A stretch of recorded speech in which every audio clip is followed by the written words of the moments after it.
I am a 28 years old female. And I do babysitting on the weekends to make extra cash. There is one family I definitely should have phased out by now, but the kids are cute, and if I don't have another job, it's easy money. My issue is, the mom is never home on time. She used to not give me return times, but finally I started asking as it made it impossible to get anything done on the weekends. I'd go babysit so she could go to brunch, but she'd be gone from 11 a.m. to 7 p.m. My whole day was gone. After that, she'd start giving me times but never stick to them. She wouldn't even call to tell me, she'd just stay out. On Saturday, I got to her house at 6 and she was supposed to be home by 9. I told her she needed to be on time because I had plans to go out with friends. I was even getting ready at their house after I put the kids to bed. She promised. Of course, 9 o'clock rolls around and she's not home. I call her, no response. Text, no response. Another hour. Nothing. Still calling and texting. Finally, it is midnight. By this point, my plans are long ruined, but I'm pissed and exhausted.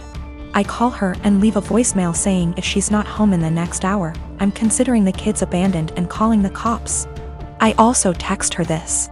I try calling her 30 minutes later and it goes to voicemail on the second ring. I text her again and she leaves me on read. If she had reached out saying, hey, I'm staying out until X time, I would have stayed. I don't know any of her family nor the father of the kids, so I can't call them. I gave her a grace period of 15 minutes and tried calling again, finally called the cops, non-emergency line. They showed up and I showed our agreement in text from earlier in the week confirming that she'd be home by 9. They tried contacting her, didn't answer.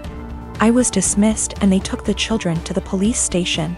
I go home and go to bed. I am awoken at 3 a.m. by a frantic call. It's her. Where are the kids? Why am I not here? I tell her I followed through on my threat, check the police station. She cursed me out, I hung up and went to bed. The next day, she sends me an essay saying the kid's father was called and there's a DCF investigation launched against her. She called me every name under the sun, but I didn't think I was wrong until I spoke to a friend with kids. She said I should have just waited it out and refused to ever sit for her again. She asked if her potentially losing her kids was worth me being petty. My father is a dick. When he got my mother pregnant, he wanted her to quit her job and just stay home to be a good little wife and mother. He is very well off due to a trust fund and he doesn't really need to work. My mother refused and divorced him. Because of a prenup, she got very little and he moved back to Europe. His parents never knew about me and my mother had a good profession and I never really wanted for anything. My grandmother and grandfather, her mom and dad were awesome. And I got to spend my summers exploring the wilds of Western Canada with them. My father never paid the child support he should have. Like I said, it did really matter. My mom makes good money and she gave me a great life as a child. I'm getting married. I met the love of my life at university and we have been together for 8 years. He is a wonderful person and he really is my lobster. His family is from the same city as my father and they are a huge rambunctious bunch. Because of a lot of intermingled business and personal relationships, my parental grandparents found out about my impending wedding, and me, I suppose. They have been in contact and want to come to Canada to meet me and my fiancé, who I guess is a grandson of an acquaintance of theirs. Small world.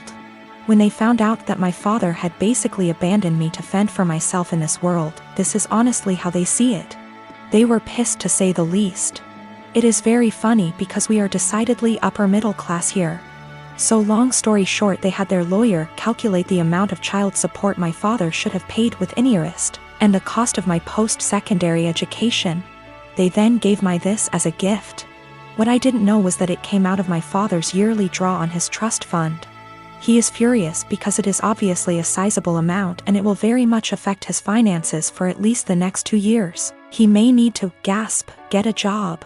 He has been contacting me and telling me that his current wife and children will be negatively affected if I don't give him back this money.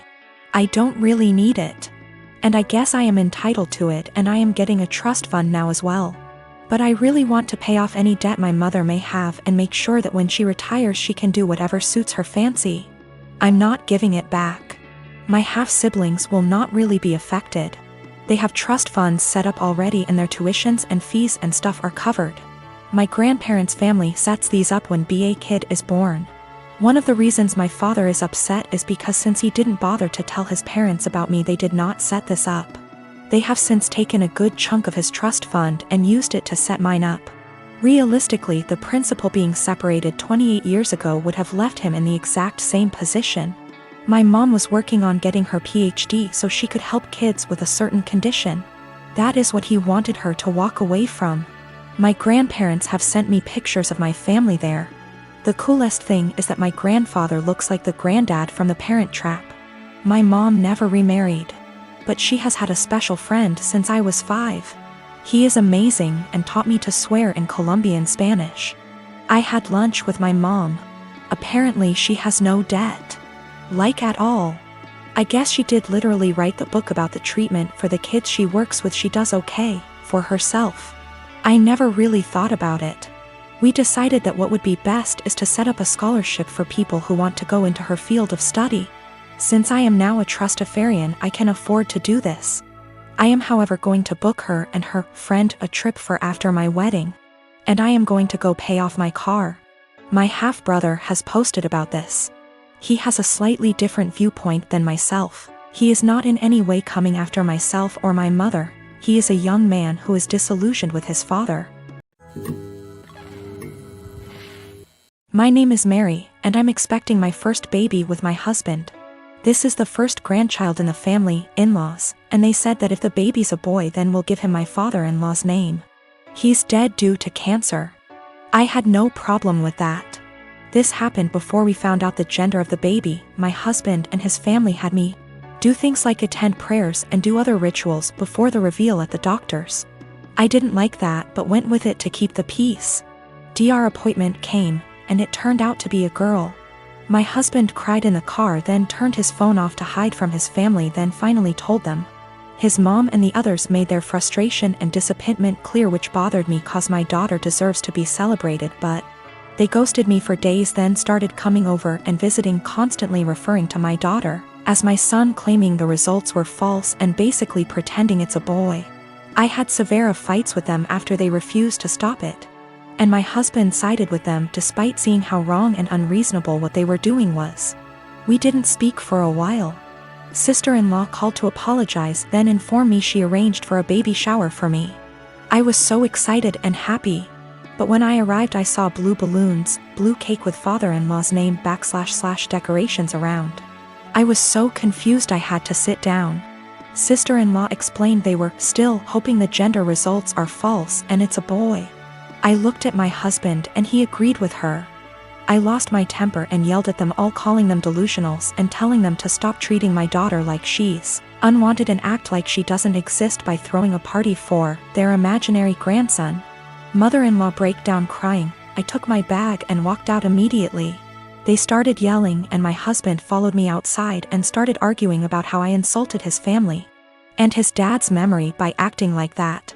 I told him to wake up and see the insanity in his family's behavior. He said they needed time to process the fact that it's a girl not a boy as they expected, and insisted I play along and they'll soon get over it. I said absolutely not and demanded he take me home. He said no, so I called an Uber and left. He was fuming. He called 15 times, then texted that he won't be coming home till I get my ass over and apologize for ruining everything and accusing them of being mentally unstable. I haven't responded yet. He's constantly pressuring me to get right with his family before we even talk about anything else. I am currently divorced from my ex Thomas of 30 years. We ended up seeing a lawyer to help with dividing stuff. Everything was pretty much wrapped up till he said he no longer wanted any part of our kids' lives. I didn't argue with him about it since I already know what it's like having a parent who doesn't want you around or wants to be in your life. I asked what he wanted me to tell the kids and he just said, "Whatever you think is best, I don't care. I don't want to parent anymore." Everything was in agreement and signed with no fuss. A few weeks later I get a call from my ex-mill asking if we could meet each other. When I came over she broke down crying and begging to let my ex see his kids again. I was confused about what she meant because not once did he contact me after meeting the lawyer. She went on about how my ex said he really missed them and that I was just a petty B***tch for taking full custody. Also that he was crying for days about it. I told her my version of events and she called it BS, saying her son wouldn't lie like that, especially not about his kids. Then I decided to call him in front of her. He didn't know she and I were meeting that day. I said, "Hey, has a soccer game in a few days," which he did, and I was wondering if you wanted to go? I know he'd really love it and be happy to see you. He instantly said no. I already said I'm not doing this anymore. I asked, well, how do you think this is going to affect Denise, his mom? She is over the moon about them. He just said she loves me more than the kids, so I doubt this will be an issue for her. After a bit more talking, we finally hung up. Ex-Mill was straight-faced and nodded at everything that just happened. She asked me to leave and said we would be in touch. Later that day I got a call from my ex saying how it's my fault he was kicked out of his mom's house, and possibly will be taken off her will. Also that none of his family members will talk to him because of what ex-Mill heard. He threw a lot of insults at me before I hung up, and now him and his mates keep calling and texting me. My friend is saying I shouldn't have said anything in the first place and I ruined his life. Yes, I plan to let Denise see the kids because I know she just wants to give them the world along with the rest of his family.